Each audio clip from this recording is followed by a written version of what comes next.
Welcome to the virtual breakout session of Z3 2021 Futures Workshop. I am Rebecca Boim and I teach European and American history at SAR High School in the Bronx, New York. I am also the Israel Education Coordinator at SAR.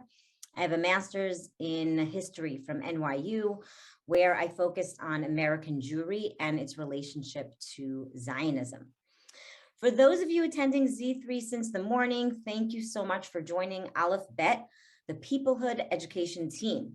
If this is your first session of the day, I'd like to take a minute to orient you a bit, and apologies to those of you who have been here all day. This is the 7th year of the Z3 conference, and in this hybrid event, the goal is to focus on one future scenario, which will influence the relationship between diaspora Jewry and Israel. The utility of this exercise is that it allows us to experiment with potential solutions for possible scenarios. It lets us try out different approaches in a controlled and safe environment. Earlier in the day at the main plenary, we discussed a hypothetical scenario. We placed it in the year 2025. We're going to drop this in the chat for you to catch up, but I'll just give you a brief summary. The main scenario that we discussed earlier in the day is that support for Israel has been waning, both on the left in America with those who support Palestinian rights, and from the right with those who profess a more American first attitude and really want America to withdraw from the Middle East. Within the Jewish community, led in growing numbers by millennials and Gen Zers, many voices are distancing themselves from Israel and the national components of Judaism. Progressive mainstream Jewish organizations begin supporting a BDS campaign openly, and on the right, there is a growing number of Jews joining isolationist, xenophobic, and Islamophobic groups in the guise of patriotism. In response to its deepening relationships with regional players and seeing America's waning support, and feeling betrayed by the American Jewish community, Israel has realigned its priorities and really begins to reconsider whether or not it wants to be the refuge of world Jewry. And even some start to call for the cancellation of the law of return and elevating an even more ethno-nationalistic version of Judaism. It is the eve of Pesach 2025, days after the conclusion of Operation Shushan, a military offensive starting on Purim, in which Israel quashed a coordinated attack on several fronts. While the casualties on the Israel side were limited, the Palestinians suffered substantial casualties and thousands were displaced.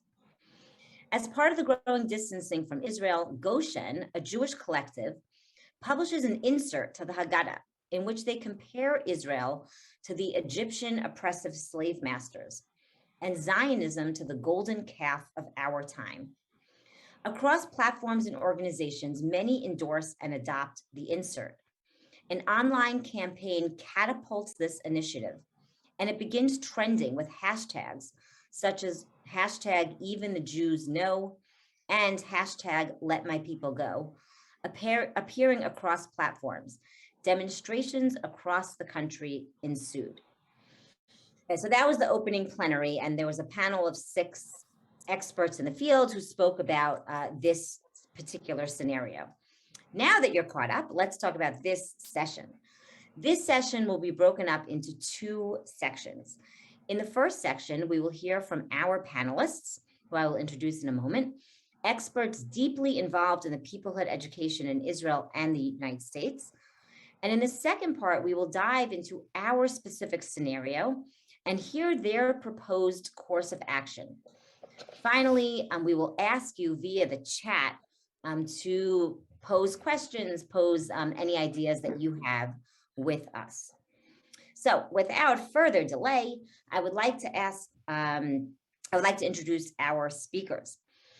So first we have Mr. Roei Makler. Roei is the founding director of the National Alliance Strengthening Israelis' Connection to World Jewry, otherwise known as AMI.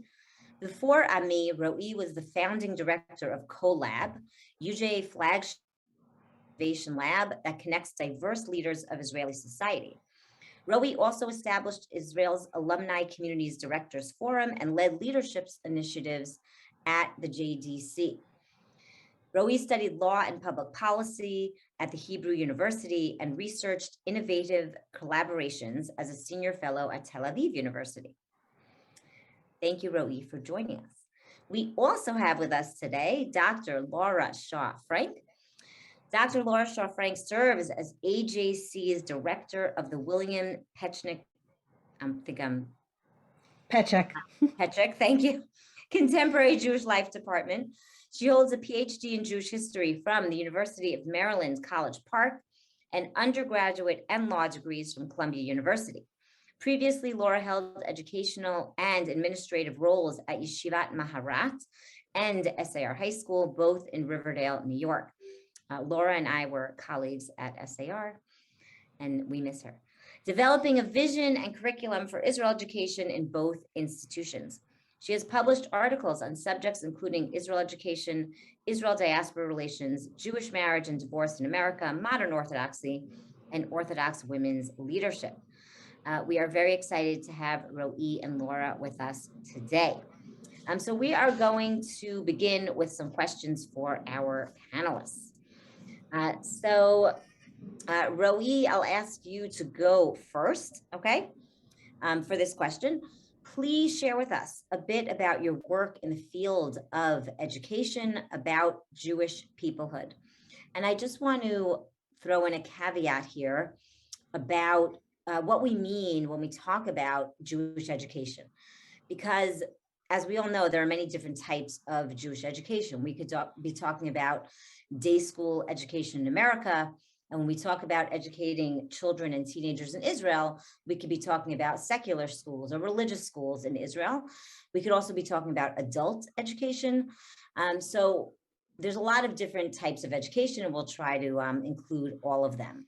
So Ro'i, without any further ado, if you could just share with us a bit about your field about Jewish peoplehood and education. Right. So thank you so much, Rebecca, and it's a real honor to be here in the panel together with Laura. And thank you for accepting this Tel Avivian, and now speaking with a marvelous accent with other slides at English. And it's great to be here and to speak with you about the subject that matter most to me, which is education. Originally, I came actually from I used to practice law, and I got into education from the civil society.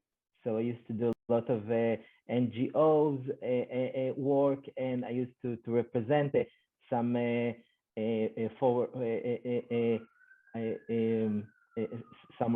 social organization in Israel. Then again, I think that what attracted me most was the identity and belonging education in Israel, and how can we make more Israelis feel belong, and how can we create a better inclusiveness in the Israeli society, so more will feel that they are part of something bigger. So right now I'm running AMI. AMI is a joint venture of the Ministry of Diaspora Affairs, headed by Dr. Nachman Shai, Minister of Diaspora Affairs, and the Gesher organization, together with the Maimonides Fund and the Davidson Fund. And it's a joint venture, meaning all hands on deck to make all Israelis feel a better connectivity towards towards world Jewry, towards Jewish communities around the world. And we think that maybe the best way to do it is to make them feel this belongingness, to make them feel that their identity, the Jewish identity, is relevant to their life. And in that way, what we're trying to do, if I can just put it in a nutshell, is to create this sphere of shared vulnerability. Because as you put out earlier, Rebecca, so beautifully, especially in this simulation, we live in times where most of us don't have the privilege of feeling so and privilege, and we must acknowledge the connection that we share in order to feel better connected to identity and to each other. So what Ami is trying to do is to strengthen the connection between Israelis and Jews around the world, and that's actually the first reason that we're dealing with education, because we think the best way to do it is through education.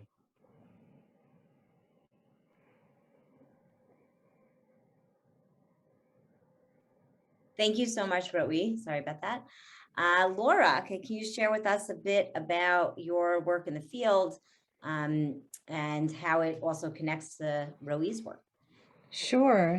So my work at AJC as the head of the Contemporary Jewish Life Department has a lot to do with Israel diaspora relations. We do all sorts of programmatic and educational programming with respect to the relationship, starting with, I'll just start, I'll go in age order, I guess. We have a teen program that is for North American teens across our regions, across the United States, where they learn about Israel, about Israel diaspora relations, and about how to be good, strong Jewish advocates. And through that program, we've connected them with Israeli teens to have some kind of shared conversation on those subjects. I do a lot of education among adults as well, with our various adult populations, both external to the AJC ecosystem and internal to our lay leaders. And I write curriculum for our staff, for our lay leaders, for external groups. I do a lot of work with college students and with young adults as well, all dealing with issues related to Israeli society, Israeli history, connections of world Jewry to one another, Israel diaspora relations, etc. And before I was at AJC, I worked, as Rebecca said, at SAR High School, and before that, another day school. So I kind of have my foot in, or hand, I don't know what the metaphor is, in many different Jewish educational frameworks, ranging from the Orthodox world to the less committed, non-affiliated world, and the range of ages as well, from teens, I'd say, to older adults. Great, thank you so much, Laura. I'm gonna turn to you, Laura, for this next question to go first, since you have this very broad range of teaching for many years. So during your career in this field, what have you seen change in the field of Israel education, in the field of diaspora Israel relationship education? What's changed? What progress have we made? What do we still need to do that we aren't doing yet? Right. So a lot has changed. I also, by the way, Roe, was a lawyer. I was a lawyer for 10 years, and then I entered Jewish education in 2004, never looked back. But when I entered Jewish education and I immediately started working in the area of Israel education, we were really just at the very beginning of this notion of hugging and wrestling, or critical studies with respect to Israel education. Getting away from that kind of valorizing notion that Israel is perfect and needs to be valorized in every way, and not a bad word could ever be said. We're just at the beginning of understanding that that type of education was not going to work for American kids, particularly, and it's not lost on me that I think that was right around when the iPhone came out. So kids started to be able to access the entire world in their hand, on their phone. So teaching facts, dates, places, people was not going to be enough, and teaching a valorizing curriculum was not going to be enough. Their American history curriculum became more complicated, and so too their Israel curriculum had to become more complicated as well. So I definitely saw that change begin, but it really took a long time for it to fully develop. I think it wasn't until I came to SAR when we started really thinking through very, very carefully how to teach a curriculum that was going to inculcate deep identification with Israel and foster deep attachment to Israel, but at the same time was open to criticism to Israel. And what we learned along the way, I think, is that being open to criticism of Israel actually made the bonds stronger between our students and Israel, and actually did not distance them at all. So that's one huge change that I've seen. Another huge change that I've seen is there's a lot more available in terms of organizational or life in America that fosters good Israel education, like the I Center and the Center for Israel Education and Unpacked, who are putting together materials that put sophisticated Israel education into the hands of practitioners who may not really have the background that we might hope that all of our educators about Israel would have, but they can kind of get that experience along the way from these very excellent organizations that are working on the ground every day to develop sophisticated materials and also roll them out to the wider world. So I think that those are kind of the two biggest changes that I've seen on the American side. I will say that where we are still really missing is, look, no matter what, when we talk about sophisticated Israel education, mostly that's still happening in the day schools. It is not happening that much beyond the day schools simply because there isn't time. And no one's going to be able to crack that nut. Like that, we can't invent a way to give students really deep and nuanced understanding of a subject in very, very limited time. I'm not really sure what we're supposed to do about that. I'm going to say one thing about Israel, and I'm going to acknowledge before I say it that I know I'm speaking as an American and as an outsider. But my department did a study earlier this year, on Israel education in America and on diaspora education in Israel. And it was fascinating what we found. Interestingly, so we found that Israel education in America was not so great. It was fine. There were some major holes.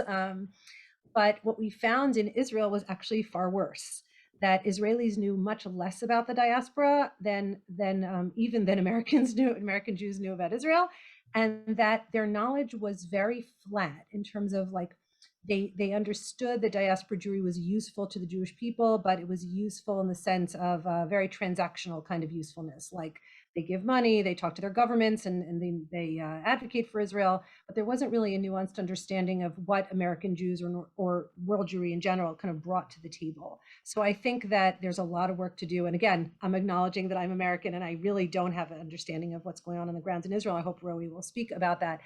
But that we are really lacking in terms of diaspora education on the Israel side. Great. And that's a great, thank you so much, Laura. That's a great lead in to Roe to tell us what you've seen in the field in Israel and what you think has changed or what still needs to be done. Right. So I think Laura really put it beautifully. I totally agree with you. I think, relationship, sometimes it's like a muscle. And when you don't use it and you don't practice, it just it fades away. And I think that we're witnessing this fading out of relevancy, of the connectivity, of the value of connectivity. And I see it from my angle. I worked for UJA for 5 years, so I can tell you that it's very different, because when you live Jewish lives consciously in the States or even elsewhere around the world, you use this muscle, because you need to work hard to keep your identity. You need to make an effort to feel this belongingness. And I think that sometimes we Israelis just take it for granted. We take for granted sometimes our belonging to the Jewish peoplehood. And then again, when you take something for granted, it's really not healthy for a relationship. So I think that one thing that we really see in recent years in the Israeli education is those brave attempts to fight gravitation, because gravitation is not to work so hard about this relationship. Gravitation means we have so much things to work on. We have so much urgent that's going on. So sometimes it really makes you under prioritize the relationship between Israel and world Jewry. Then again, when after a couple of decades, it becomes something that is really dangerous for not only for the relationship between us, but also for the Israel society itself, because huge part of what makes Israel so unique is the fact that we feel connected, is the fact that we feel part of Am Israel. Then if we don't nurture this, if we don't make the right efforts to secure this connection, it also harm our own identity. And in this way, I think that what we're witnessing in recent years is brave attempts of brilliant people who are trying to fight back and try to make it happen. Then again, when AMI started 5 months ago, we launched AMI, and the first thing we did was to map the field. Like we tried to map all the Jewish people who feel in Israel. We did it together with Reut, the Peoplehood coalition, who also share a forum right now, and WZO and Schusterman and Enter, and all joined forces in order to map the Jewish people field. And we found out that it's a really small field, much smaller than we actually thought at first. And one of the things that we're thinking now in AMI is we want really to focus all our efforts on the group age of 15 to 25, and to put all our efforts in the educational system in those years, in high school, in the pre-army preparatory organization, in the army and after the army, young students. And we want to use all our best efforts in order to make a change in the way that the current education system relates to this connection. Great. Ro'i, thank you so much. I think both in America and in Israel, we as educators are pushing against decades and decades of entrenched attitudes on both sides. Right. From the Israeli side, from the very beginning, the relationship with diaspora Jewry was pretty transactional, and Israelis felt that, diaspora Jews should, not really be in the diaspora, and use that relationship transactionally. And on the other side, American Jews, saw Israel in a very, to use Laura's words, sort of flat vision of this miraculous country that we need to support. And I guess for me and Laura, at least, Ro'i, I don't know how old you are, but I'm guessing a little bit younger than us, that we grew up in a world without nuance on Israel education, and almost because we didn't feel like or educators didn't feel like they needed nuance. And right. What is happening today feels very reactive.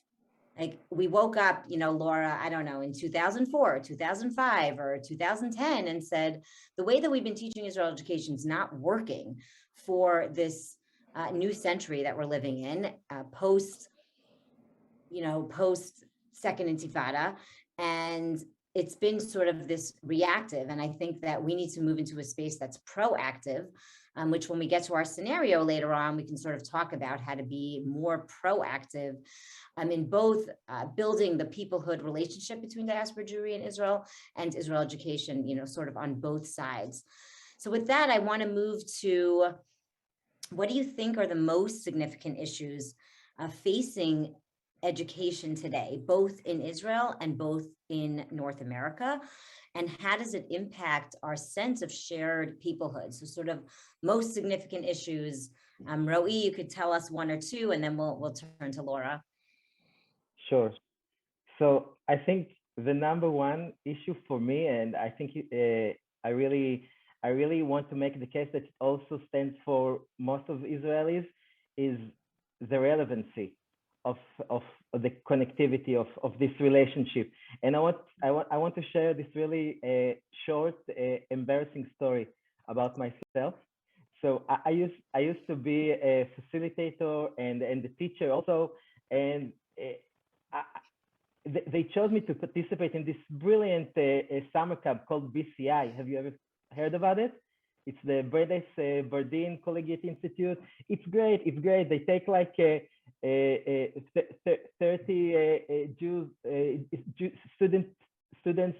Jewish students from all around the world to come to this really amazing summer camp at Simi Valley. And I went there and it was really amazing. And like for a whole week, we've been discussing, and I kept hearing this word that I just didn't understand the meaning of it. So we had this summing session on Friday, and I told them, could you please just tell me what is how do you translate, and what's like the definition?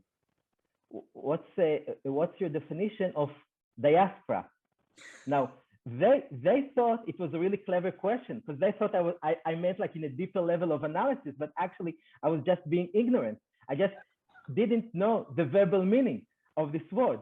And this is someone who's I used to teach like a citizenship. I used to do so many workshops on identity and belonging, but I didn't really know the vocabulary for what it means. And in that way, I think it really maybe make the case for how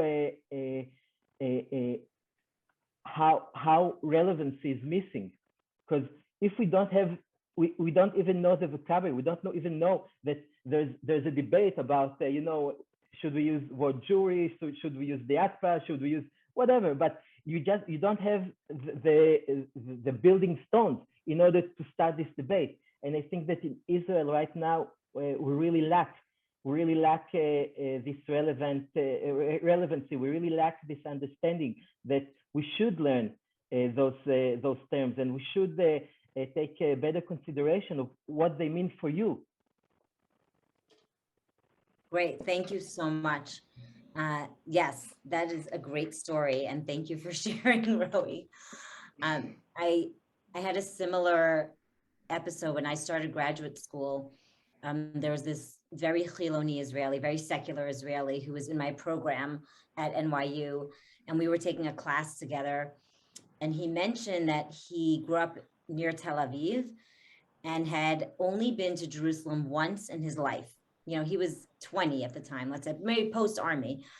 And to me, as an American Jew, right, how is it possible that there's this Israeli that hasn't been to the holiest city in the world for Jews when he lives so close? And that to me was a real wake-up call about Israelis that I had not encountered really in my life. So these very secular Israelis.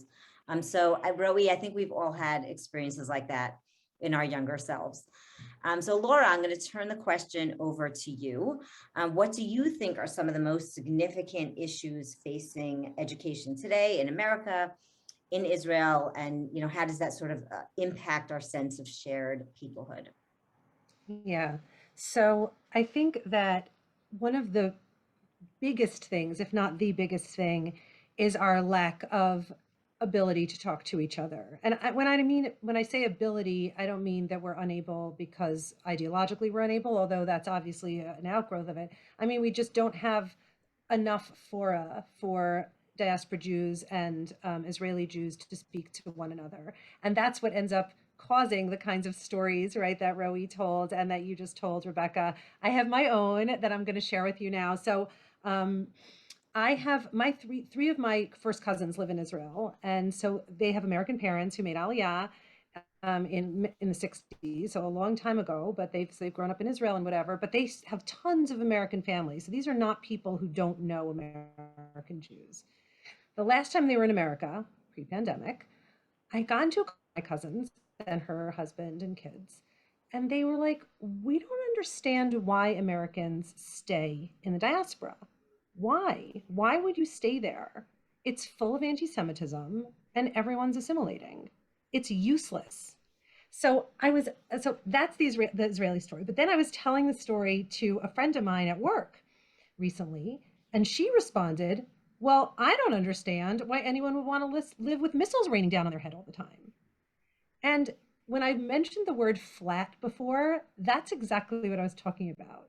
Like, Israelis have such a flat view of Americans and American Jews, and American Jews have such a flat view of Israeli Jews.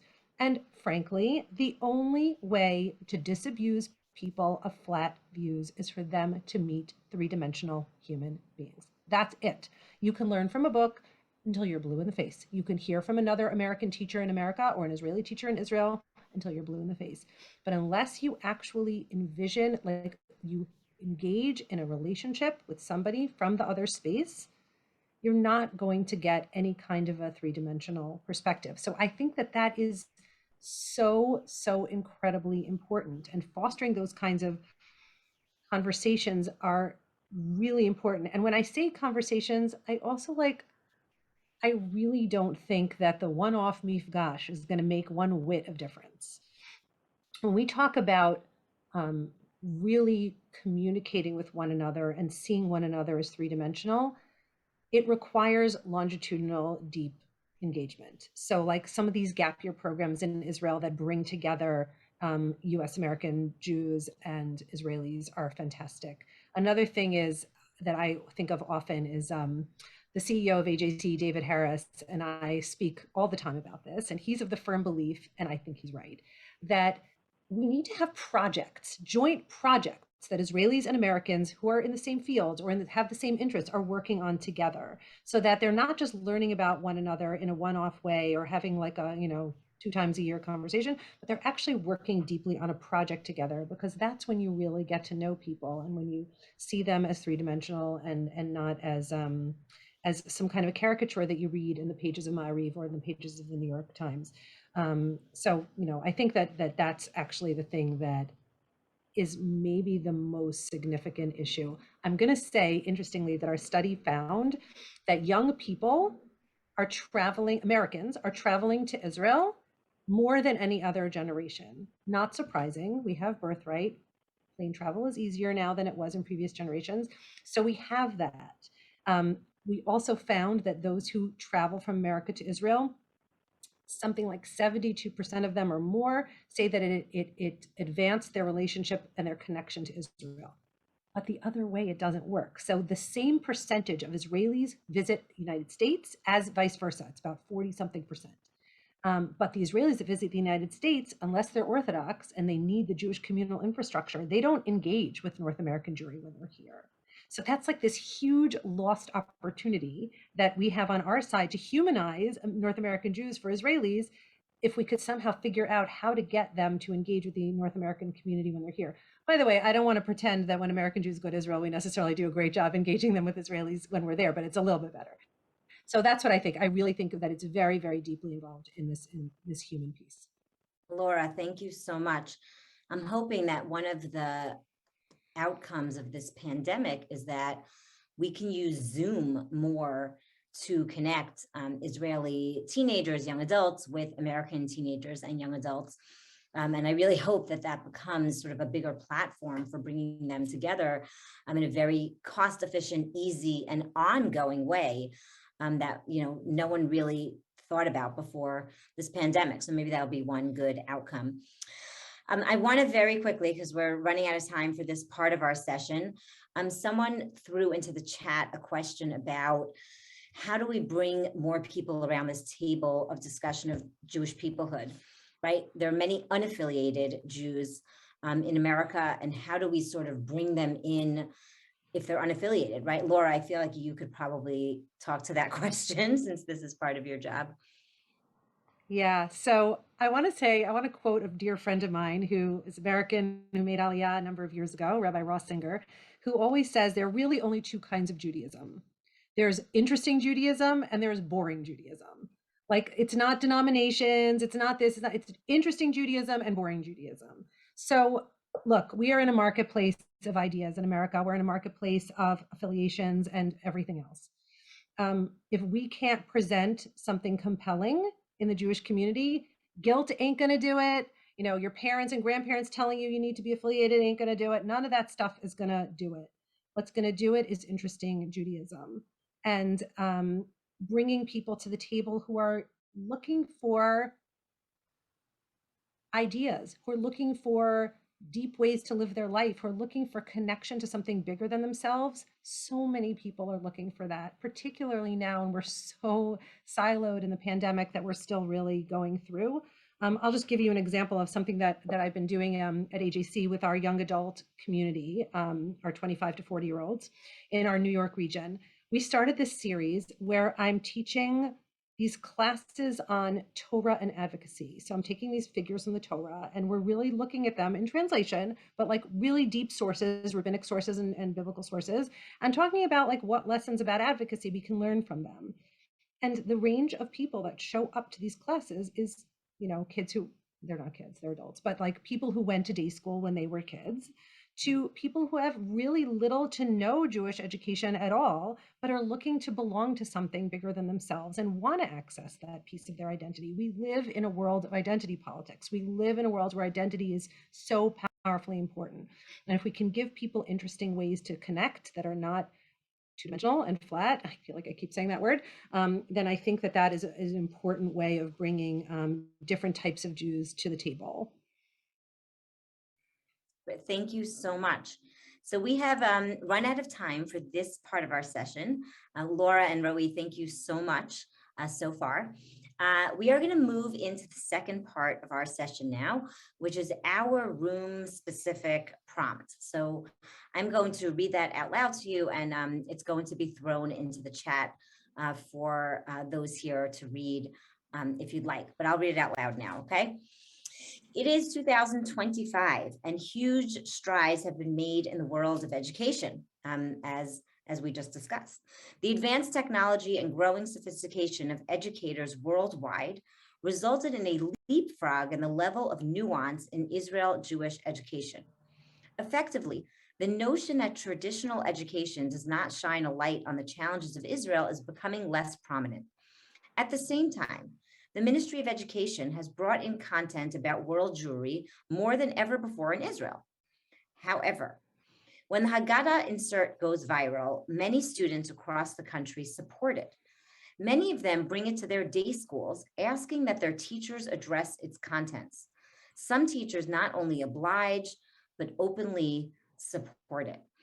Just to remind you, the bigger scenario for the whole group was that there was this Haggadah insert put in response to an Israeli military offensive against Palestinians that compared Israel to the Egyptian slave masters and hashtag let my people go.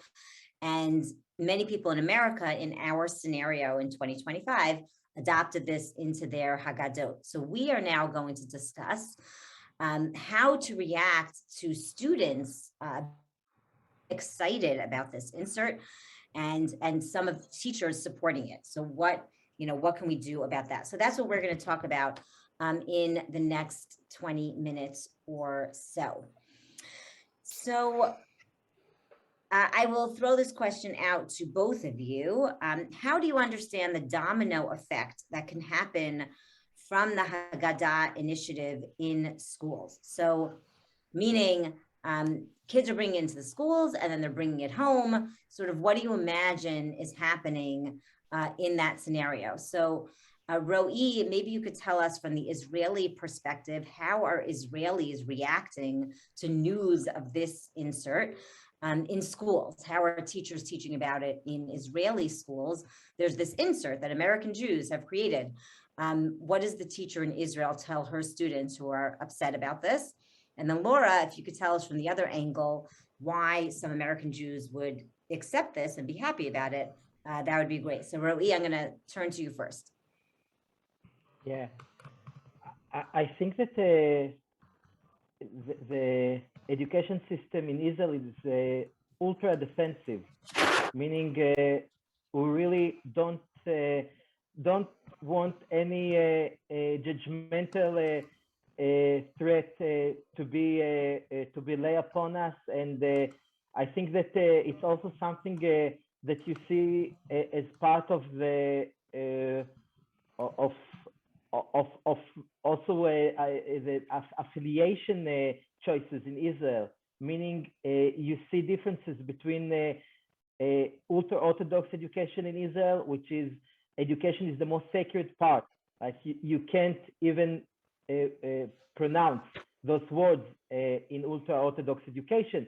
Then you have the Zionist or modern Orthodox education, when you have very different branches. You have like the strict branch, which also would be very harsh about letting in any any criticism and really limiting the Jewish bookshelf that will be permitted into school.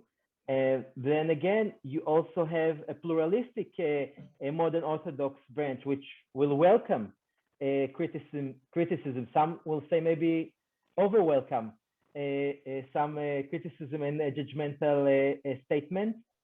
And I think that when we see this part of education, this is a very clear observation. Then again, when we go to secular education system in Israel, it becomes much trickier, because then it's like a mayhem. You don't really know who's for what, because it really depends on not only on the school principal. Sometimes it's on the teacher. Sometimes it's on the specific teacher who's in the specific hours. So you don't have a strict policy. It's more of a choice of the individual of the specific teacher. Then again, I having said that, I would also say that my observation here is also limited to my own point of view, which is I'm secular, I'm Tel Avivian, I live with my own caste, and I think that maybe here we can also ask the participants, and maybe you can tell us in the chat, like what do you think from your experience? How do you think Israelis will preserve it? And I think that also relates maybe to the best asset that the relevancy from the last session. We talked about relevancy, but I think the best asset for relevancy is the neutrality. Meaning, I think that even to know, like, your guesses would mean a lot for us, for me, and it would be great to know, like, from the folks here, the viewer, the participants,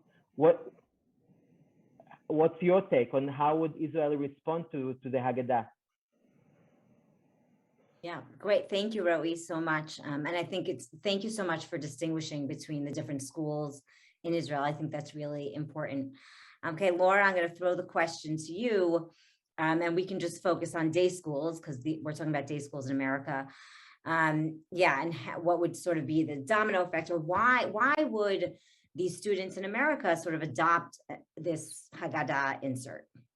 Right. So I think it's really important to understand sort of the demographics of the American Jewish community when we think about what the Haggadah insert means. I would venture to guess that if this did happen, we would see much less traction in Orthodox day schools than we would see in community day schools. And the reason for that is I think Orthodox day schools are just more diverse politically than community day schools. Having had experience in both of them, I taught in Orthodox day school, I taught in community day school, I have a son in a community day school, I have kids who graduated from Orthodox day schools. So I feel like I have a decent understanding of those two worlds. Look, 70-something% of American Jews identify as Democrats. Many young American Jews, certainly the majority, identify as liberal or progressive. And when we're thinking about these kinds of themes catching on in a school, we have to understand where our students are coming from. I think that in a pluralistic day school, the kids tend to come with a progressive or at least liberal take on politics.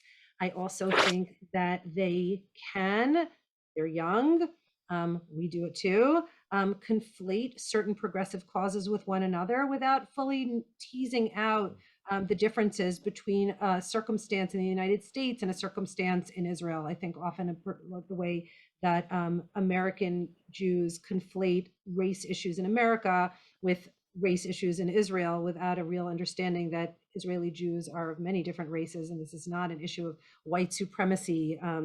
It's a much more complicated political issue than that. And I'm not saying there isn't bias against Palestinians in Israeli society. There is, but that to conflate it with the race issue in America is just completely misguided. So I think it is very, very important to understand where our students are coming from. I also think it's really important to understand that we're in a world, particularly the online space that our students do live in Instagram particularly, but also a little bit on Twitter, certainly not on Facebook, which is so out and so for old people like me, that, you know, when something catches on, it kind of catches on in a wildfire kind of a way, and you start to feel that you are reactionary or out of the know or somehow pig-headed or right-wing, God forbid, if you don't go along with it. So I think that that is another piece of it that factors in. I think a third thing that factors into it is the fact that when these kinds of things happen and adults in the community, I'm talking about people of my generation, but particularly even people of the older generation, like the grandparents of our current students, the minute they start to hear that this kind of thing is going on, oh, there's a holy gishrei to the heavens. And I understand, I really do understand it, because these are people who grew up pre-67, who grew up either like through the Holocaust or thereafter, seeing what a very different reality was for American Jews and Israeli Jews and just the Jewish world at that time. And the minute we hear that gishrei, that scream to the heavens of what is with our youth today, it almost like makes the youth want to do that even more. Like that's what youth do. They protest, they rebel. So we have to think on so many different levels. We have to understand where our students are coming from. We have to understand what the intergenerational conversations that are going on in their homes with their grandparents around the Thanksgiving table, et cetera. And we have to understand the messages they're getting from the society around them with respect to progressive messages. Who are the influencers that they're looking at? What are the stars that they connect to saying? What are the hashtags that they're viewing all the time on their social media feeds? And frankly, back to the basics, right? How much do they actually know about Israel? How much do they know about Israelis? How much have they interacted with Israelis? So understanding all those things are so, so important when we start to attack this. Thank you so much, Laura. You started to talk about this question of how should schools and educators respond to such initiative, this Haggadah initiative, if it garners support. And Laura, I think you were saying that to say this is ridiculous and anti-Semitic is not the way to respond to these youth. We have to meet them where they are. We have to acknowledge how they're feeling. That is for sure. So if either of you have any ideas about how educators should or could respond to a situation like this in real time, right, while it's happening. And then after we do that question, we can talk about what are ways that we can mitigate if this happens, you know, what are ways that we could pre-educate before something like this happens. But for now, do either of you have any ideas of how educators should respond in the moment that this Haggadah insert is coming out? So this time I'll turn to Laura, and then Roe, if you could respond, would be great.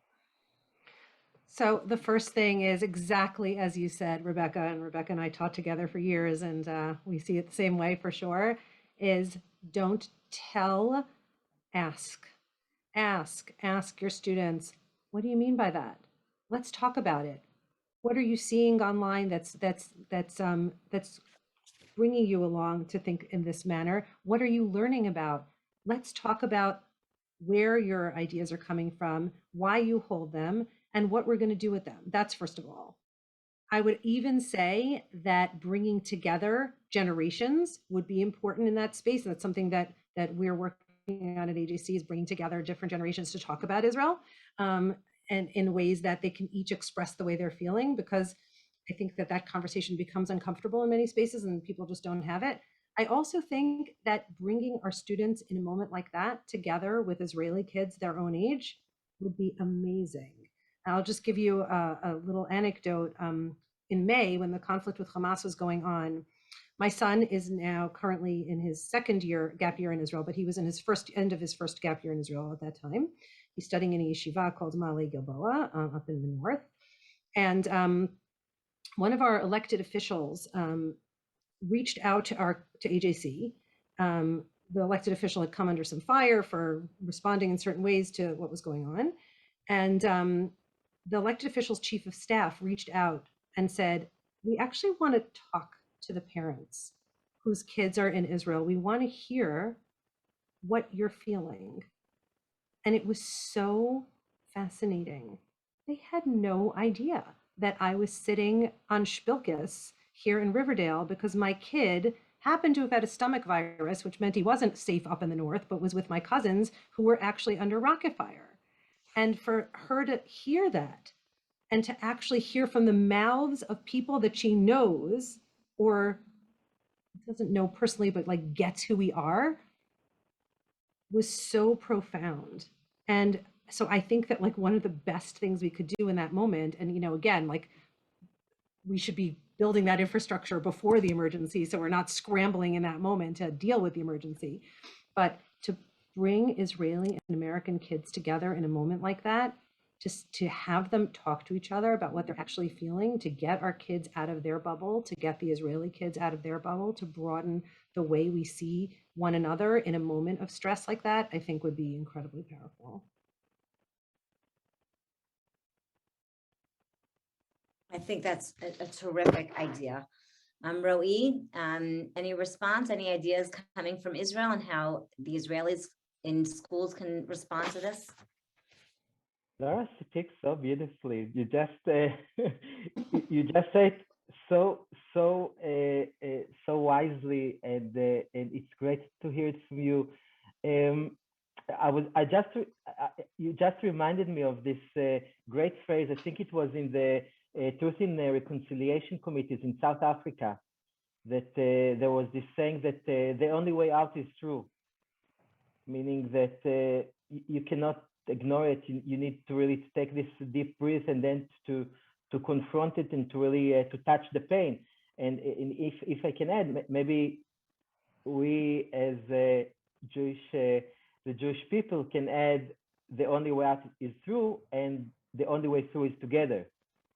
Meaning we must connect with each other and really to embrace the connectivity between us and the relationship, and to make it count, to make this connectivity count, not only for the sake of connectivity, not only to make this relationship to last longer, but to make us stronger, to make us more brave, in order for us to confront such great challenges that we currently have on our identity, on our belonging. And sometimes, I feel that these talks, actually, this hour specifically, makes me so much a better human being. For it lets me, it gives me this better understanding of who I am and who I connect with, and who are my people. Sometimes I feel that you think of yourself as something that is limited. Like sometimes we Israelis, we're limited, by our map. Then again, it's something so much wider when you get to know the people. It's so true what you said about the 3-dimension encounter. And I think it's really a great thing of being Jewish. The fact that you connect so well with others. And then again, I can also say that the #1 educational project in Israel right now, which I think is amazing worldwide, is called Masa Israeli. It doesn't have any relation to the Masa project, but it's like you can say it's a bit of a Israeli birthright. It's like this journey that they take 16 years, 70 years old kids to this a journey when they discover their identity and belongingness to the land, to the people. And the thing that makes it so special is that they have these facilitators with them, and those facilitators, just as Laura said, they don't tell, they just ask. And for a whole week, they're being asked about their identity, about their choices, and how does their identity affect their choices. And that makes it a brilliant project. And I think maybe something that my initiative is really aspiring to reach this kind of effect. Great, Roe, thank you so much. Those of us who teach teenagers know that the most important thing is to meet them where they are and to connect with them. And certainly asking questions and acknowledging where they are is the most important first step. But let's just talk about for a few minutes, what could we do proactively, right? So we talked about what we could do in response, and we heard about intergenerational discussions on perhaps getting Israeli and American teenagers together in the moment to talk about it, ways to feel empathy with the other. What could we do proactively in the field of education to prevent a Haggadah insert like this being introduced into Jewish day schools in North America, whether they are pluralistic schools or Reform Conservative or Orthodox schools? And what can we do proactively in our fields to sort of prevent this type of thing from happening in the first place? So, Roe, I'll turn to you first. I'm not sure if you have any ideas for us here in North America, but we, in the spirit of this entire conference, we're definitely open to hearing your advice, and then we'll turn to Laura. Sure. So I have no advice for you. I can just say that when I used to work for UJA, so we tried to make a better cohesiveness in Israel, to make, Orthodox and Orthodox and secular and non-Jews to feel better connectivity. And what we did is actually to create this accelerator, this innovation platform that actually served this question back at them. And we asked them the same thing. We asked them, so what should we do? And now you have this perfect laboratory. We called it a collaboration laboratory. Now you have this perfect collaboration laboratory to make any crazy experiment you want to make together, and we'll be there for you in your exploration, in your prototypes, in your failures, and even in your successes sometimes. So I think that going into the learning from the innovation world and going into enabulator, accelerator, incubator, you name it, what serves you best, but just making them really create and innovate together. Great, terrific. I love that idea. Thank you so much, Roe. Laura? So I think that one thing we can do is to not shy away from these difficult conversations now. So one thing that we've been doing, we actually sort of happened upon this program, and it was so successful that we've now repeated it like 4 or 5 times in our different areas in our ecosystem, is a tough questions program, where we took a group of nuanced thinkers in the agency, and we asked ourselves questions like, is Israel an apartheid state? Is there ethnic cleansing in Israel? Is the issue of can we compare the race issues in America to the race issues in Israel? And we took a serious amount of time to think through what our responses would be to those questions. And then we've kind of like put on kind of a program, like a play almost, where we have somebody in the role of questioner and then us answering the questions in a really careful way, meaning not pat answers, not talking points, not sloganeering, nothing like that, but really grappling with the answers to those questions. We call it our Tough Questions program. And I think that not being afraid to take on those tough questions, it cannot be in a talking points way. Like, we cannot tell them, when someone says Israel's an apartheid state, this is what you say. Like, that's not going to work, as we know. That's not going to work with teenagers. And frankly, that's not the kind of education we should want our children to have. It's not careful, it's not nuanced, it's not thoughtful, it's not critical thinking. But to give them like a spectrum of ideas that they can think about, a deep dive into what it means to the word apartheid. What does that mean? What's a little bit of history about it? How do we think about that word? How do we apply that word to Israel? To give them a chance to actually lean into some of those hard questions before the emergency, I think is really, really important thing to do, to name it and not be afraid to. love that. Thank you, Laura, right? We have to name it and not be afraid. Can you guys hear me? Yeah.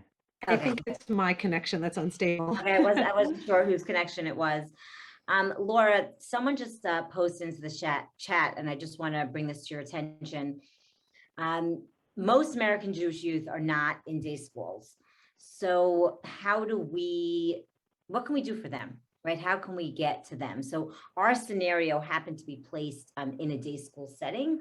But if we could just pull our lens out a little bit just for a moment, we're running out of time, but I think this is an important question about how can we reach Jewish youth who in America who are not in day schools.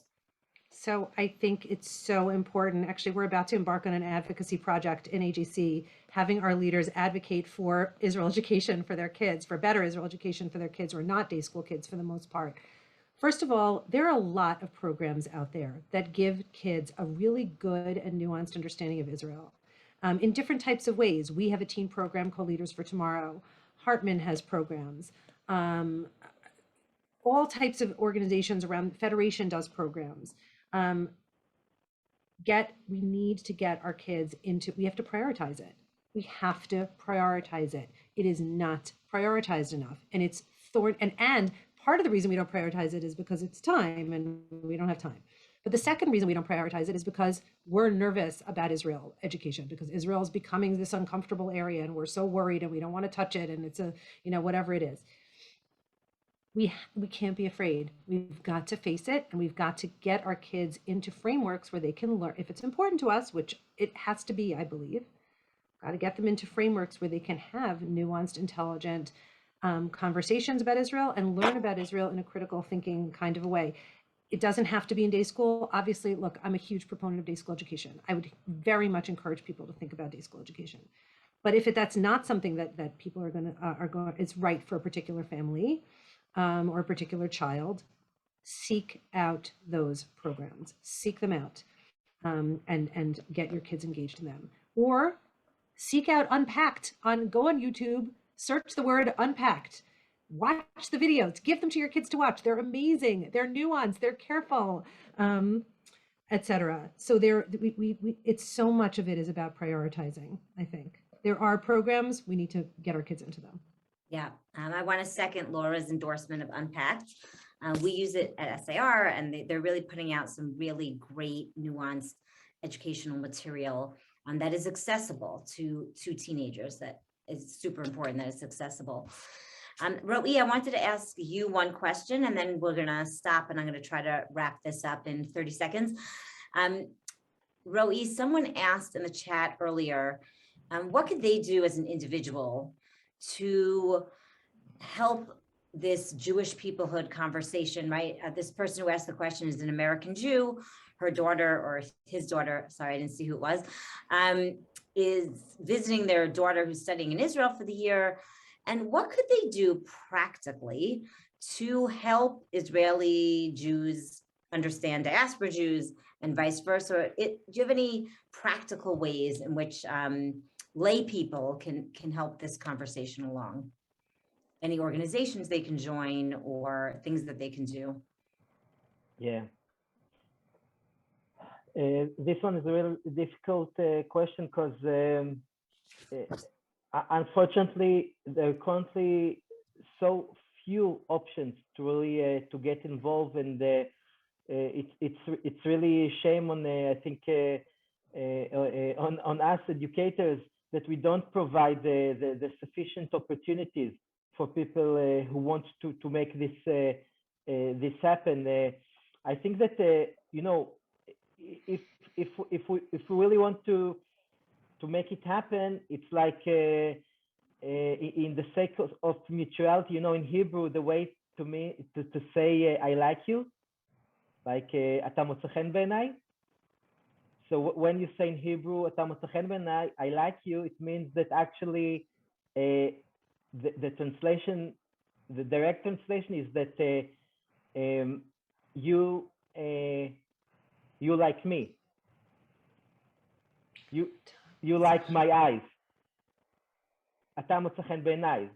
So I mean I like you, but it really means that you like my eyes. So I think that in that sense, that the only way to really to make this relationship meaningful is to create this sense of mutuality caring, and to really to care for how much we care, how much we find we find light. It's like the end of Hanukkah, last chance to say light in this week. So like, how can we find the right light in each other's eyes? Can I add something actually that made me think of something, Roe? Thank you for that, because it makes a lot of sense to me.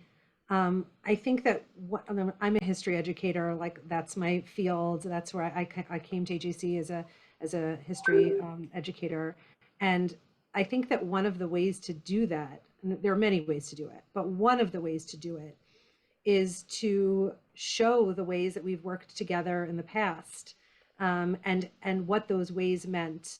So one of the things I'm working on now is this the Soviet Jewry project, where we're bringing former refuseniks and Soviet Jewry activists to talk to kids who really do not know anything about the Soviet Jewry movement. We talk about a peoplehood movement, a moment where Jews in America were pulling for their fellow co-religionists in the Soviet Union that they didn't know, that they didn't talk to because they couldn't. And yet it was so important. And I mean, I grew up in that movement. I was more like at the tail end of it. But I think today, or no, maybe tomorrow, I think is, or maybe the day after, it's right around now, is the anniversary of the 250,000 person rally in Washington, D.C. that many of us were at. I don't know if you were there, Rebecca. I was there. You were there too? Yeah, everyone was there. And I didn't. Well, you were in Israel. We excuse you. So I think that learning about some of those moments can be incredibly powerful for our kids to see ways in which those peoplehood moments were transformative for the Jewish people and how they actually really made a difference. So plug for history education, as always. Laura, I think that's really beautiful. And we have a little bit more time than I thought we had, so that's good. I remember that rally well, and it must have been in the winter because I remember it was really cold out. That's one thing I remember about the rally, and all the people, and it did feel like this super powerful moment. And I was only a child, and I still vividly remember that moment. Roe, I love that you brought up the lights of Hanukkah, because I feel like, at least here in America, when we talk about Hanukkah and the Hanukkah lights, we talk a lot about projecting our Judaism and Jewish values out onto the world, right? It has become this very universalist holiday, probably because of Christmas and all the Christmas celebrations surrounding it. But I love the idea of turning Hanukkah into a way that Israeli Jews can shine a light on diaspora Jews and vice versa, and maybe turn it back inward a little bit to what it means to be Jewish, and what it means to Jewish peoplehood in general. I think maybe next year on Hanukkah we can look into sort of flipping that model a little bit. I really love that idea. So we have talked about a few courses of action within our scenario, what we could do in the moment and what we can do preemptively.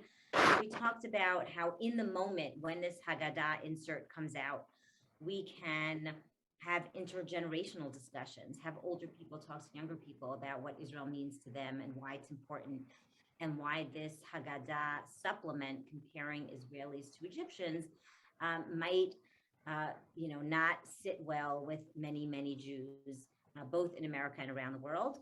We talked about another idea of having in the moment Israeli teenagers and American teenagers in conversation with each other, so they could sort of talk about what this Haggadah insert means to them, and how they are feeling about what's going on. We talked about discovering different identities, how we can have larger conversations, sort of bringing these two ideas together and bringing lots of people together to talk about this issue. And I was wondering, Roe and Laura, which of these ideas resonate most with you? You're the teacher in the classroom. where you are, faced with this challenge right today, what would you do of these scenarios, or if you think of another on the spot, which of those do you think would be most useful in the moment? So, Laura, what do you think would be the most useful in the moment? Yeah, I think I would. Can I combine two of them? Sure. I'm going to use the frame of conversations Highly and Jewish of you to combine them. of course. Um, so I would say I would drop my lessons for a few days, and I would say that we're going to have conversations with people who are going to have different perspectives on this, and we're going to learn about each other. And I would very quickly call the parent association and get a group of. I would get a Holocaust survivor in there. I would get someone who fought in '67 if we could find someone like that. I would get parents who, whatever. I would get different generations into the room one day, and I would devote my 40-minute period to that. And then I would quickly get on the phone with Roe, and I would say, Roe, get me some teenagers in a school in Israel, and we would brainstorm about what kinds of questions we could ask those students, and what kinds of questions we could ask our students, and how we could sort of quickly get to a nuanced understanding. But I think that that's what I would do. I really think this is about opening conversation, not closing it. It's about listening. It's about letting our students express their feelings and their thoughts, and it's about letting them hear different perspectives that may be outside the silos that they are often in. Terrific. Thank you. Roe? I'm trying to write it down because I think it's great, and I'll copy that, and I'll just add one thing. Like if I would ask them and myself if we could have one question, only one question, that the answer of this question will make us better connected to each other. What would this question be? I'm sorry, say that again. If we could have one question that the answer to that question would make us better connected to each other, Israeli Jewry and the world Jewry, what would this question be that the answer would make us feel the connectivity better? Laura, I know that you thought about this essential question. What do you think? Oh, one question. It has to be one question? Let's have a few. So I would say it's a magic question, because for sure you'll have the right answer. You're going to have the perfect answer, but you must ask the specific question. Right. So, I mean, the question is, I was about to say, why is Jewish peoplehood important? But I don't even know if we can ask that, because our students might not think Jewish peoplehood is important. Maybe we have to start with, after, there has to be scaffolding and framing, but maybe the question is, given what you now know, is Jewish peoplehood important? The answer to that has to be yes. I mean, it better be, because I've devoted my entire life to it, and I would hate to see that I'm doing all this work for nothing. But that's a really, I don't know if you can distill it to one question. I think that when you think about essential questions, I think that we have to think about Jewish peoplehood. What is Jewish peoplehood meant to the Jewish peoplehood, to Jewish people in the past? What does it mean in the present? What should it mean in the future? Like, I think that's like a really central, super important question. I think we have to ask how Jews in the diaspora and Jews in Israel have interacted with each other over millennia, because it's not, we're not new. This is not the first rodeo for the Jewish people in terms of Israel diaspora relations. We can go back to Elephantine, right, in pre-CE times to talk about those kinds of relationships and the complexities of them. I think we need to talk about that. We need to talk about the ecosystems that each group lives in. Like, what are the ecosystems that lead us to see the world in the way that we do? What does it mean to be a Jewish majority in a sovereign land? What does it mean to be a Jewish minority in a Christian country that is largely accepting of us? And what do those different perspectives mean that we bring to the table? Okay, so I gave you like 10 questions instead of one. Sorry. I think they're all great, Laura. Thank you so much to both of you. Rebecca, we won't let you go. What's your magic question? If you had one question. Yeah, good question. Rebecca, what's your question? Yeah, my question would be taking for granted that Jewish peoplehood is important. My question would be, how do we deepen relationships between Israeli and American Jews in ways that feel profound to both communities? That's what that would be my question. A process question more than an idea question. How do we practically do that? And I think that is super important today. How do we bring them together? And with that, I'm not sure if that's satisfying, Roe. And with that, I will close this session because we are out of time. And I just want to highlight one or two things that we talked about. And to me, what jumped out the most from these conversations was that we really need to build one-on-one relationships. And that seems to be super important to what Laura was saying, what Roe was saying, to bring people together, to bring groups of people together, to bring individuals together. And that is the only way that we're really going to build true understanding between diaspora Jewry and American Jewry. And the other big takeaway, I think, from our conversation was that we cannot shy away from difficult questions. We need to encourage difficult questions, and we need to encourage conversation around difficult questions if we want to really engage the next generation of American Jews and Israeli Jews. I really want to thank Laura and Roe so much for being part of this panel, and everyone who was here today. I wish we could have heard from our audience, and we really apologize that we could not. This was the forum, and hopefully we can all find different ways to continue this conversation. A happy Hanukkah to all, and I encourage you to join the last part of the Z3 conference, which will continue shortly. Okay, please check your schedules. All right. Bye, everybody. Thank you. Thank you. Thanks, Rebecca.